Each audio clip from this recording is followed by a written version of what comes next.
Non, on avait juste l'impression de faire une bonne série, c'est tout. Mais on ne pensait pas à tous ces enjeux-là. Donc ça, c'est les responsabilités des producteurs et tout ça.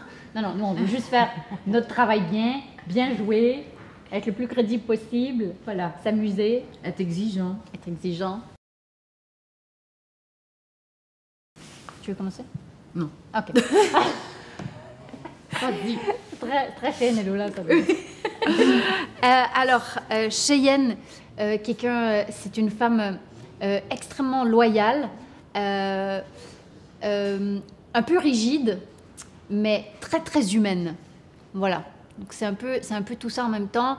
Et je pense qu'elle est un peu, elle a à la fois, on dirait qu'elle a à la fois cette envie de soleil, de chaleur, de vie, mais en même temps, on dirait que son destin la ramène toujours vers quelque chose de plus tragique et de plus dark. Et elle est constamment entre ces deux énergies et elle ne sait plus trop qui elle est. Et voilà. Très bien. Merci. C'est validé. Mais Lola, elle est très solaire, elle est léger, elle est complètement dépendante de quelqu'un. Elle a toujours besoin de quelqu'un pour se poser dessus. Voilà.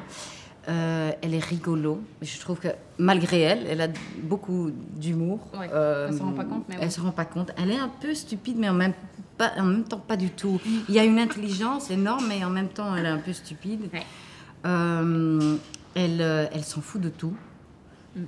Pas de tout. Sauf de son apparence. Oui, non, elle s'en fout de ce qu'on pense d'elle, sauf ceux qu'elle aime ou on n'est pas sûr qu'elle les aime.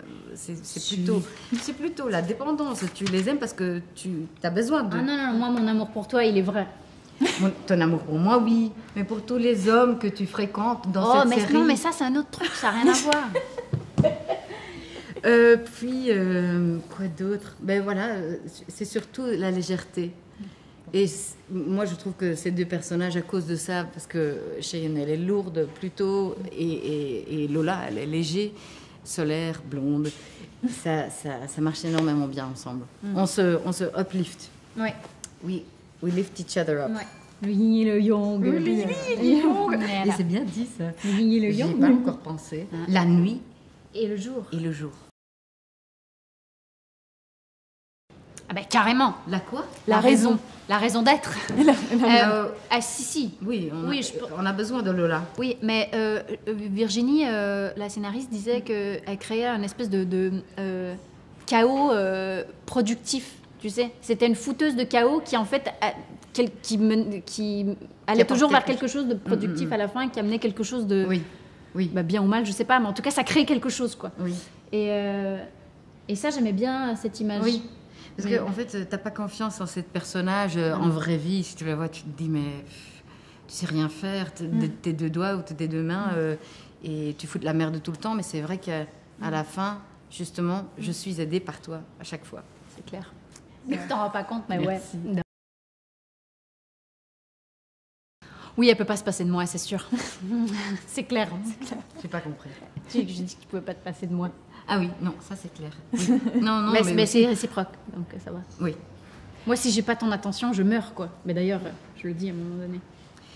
Et en plus, l'humanité que j'ai en moi, tu apprends aussi de ça. Mais carrément. Ben voilà. Mais oui. À la fin, moi, je deviens un peu plus féminine. Ouais. C'est ça ce que j'apprends. Et un plus léger. Ouais. Et moi, je deviens un peu moins zinzin. Oui, un peu. Ouais. Voilà. Juste un peu.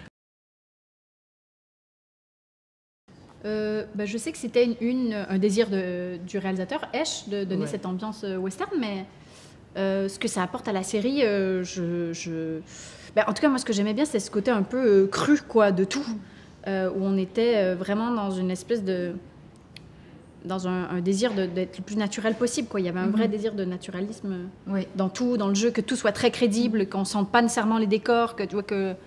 Les décors sont fous d'ailleurs dans cette série. C'est magnifique. L'image totale. Ouais. Mais je trouve qu'on croit à tout. C'est ça qui est agréable, c'est qu'il n'y a pas cette espèce de désir de beauté typique qu'on voit dans les séries où tout est bien placé. Tout. C'est ça qu'on en a parlé, que les images, justement, on n'est pas toujours belle. Hein. Parfois, on est vraiment ouf. Et justement, parfois, oui, comme dans la vraie vie, comme les femmes sont. Quoi. Ouais. C'est ça qui est bien. Ouais. On ne cherche pas après. Oui, on n'est pas toujours à notre avantage dans la série. Non. Mais c'est agréable. Oui. C'est très agréable. Oui. Mais en fait, son père, il habite dans l'Amazonie. On ne le sait pas très bien, peut-être ça va apparaître dans la 2e saison. Et elle, justement, elle veut aller chez son père. Et c'est l'Amazonie, les tatouages sont très typiques. Et non, il n'y a pas vraiment une... C'est une rivière, quoi. D'accord. Et vous mettiez combien de temps à faire ce tatouage le jaguar, au début, c'était longtemps. Je ne sais plus combien d'heures, mais ça m'a pris quand même 5 heures ou quelque chose. Hein. Le premier truc. Le premier truc. Et après ça, il devait être... Oui. Mais il devait c'était des stickers en pièces, en parties, parce qu'on ne voyait pas toujours tout. Du coup, mais c'est vrai que ça va jusque là. Hein. C'est tout... ou là. Oui. J'ai le droit pour une dernière question ou non? Oh, la pauvre. Oh non. Encore une. Oh, c'est tellement gentil. Une petite. Ah oui. Alors comment Qu'est-ce que vous voulez savoir? Alors était, c'était un acteur formidable. On doit vous dire qu'en plus les grandeurs. Ah oui, c'est ça. Il y avait plusieurs lapins aussi. C'est ça le truc. Il y avait plusieurs lapins, mais il y en avait un qu'on finissait toujours par prendre parce que c'était le meilleur. Il s'appelait Kalinou. Et il avait 2 noms. C'était soit Kalinou, il avait un nom de personne aussi, genre Serge ou un truc comme ça. Bref.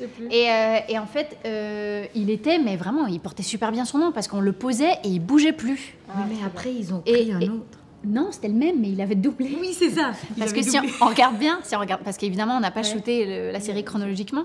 Donc, au début, il était vraiment tout petit. C'était un petit poussin d'amour. Et genre 2 mois plus tard, on reprend Kalinou. Et Kalinou a forcément triplé de volume, quoi. Et franchement, si on y fait bien attention, ça se voit quand même. Je regarderai. Hein? C'est dans quelle scène qu'il a doublé? Ah, je m'en rappelle plus. Mais je sais que quand Esh l'a vu arriver sur le plateau, il était vraiment... What the fuck? C'est pas normal. C'est quoi ce lapin?